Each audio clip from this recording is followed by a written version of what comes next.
Hello, Northern Ohio Chevelle Club fans and peeps.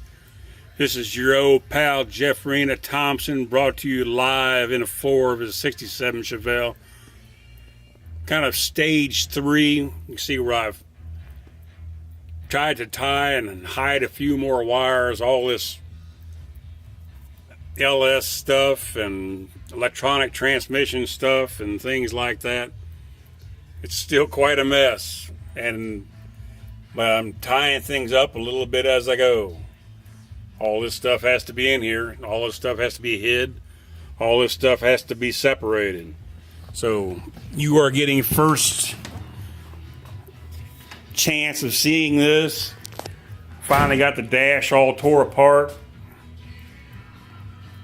Thinking about repainting it. I hate to do too much to this old car since it's such a driver. Anyhow, I got the speedometer tore apart, and this is it. This is what I'm putting together. Took the bezel apart, put it all back together.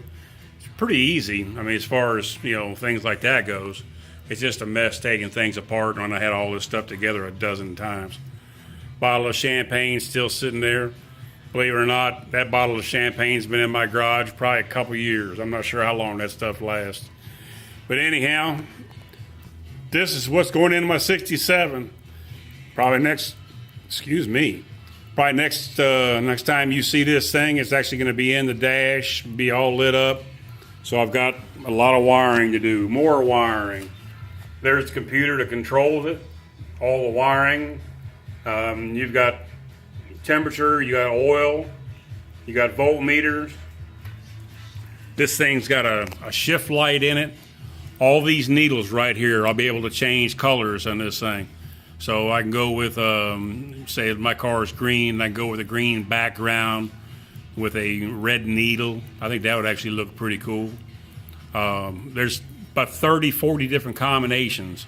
Not only the speedometers right here, but it'll show a digital readout of speed, also gear selection, park, reverse, neutral, overdrive.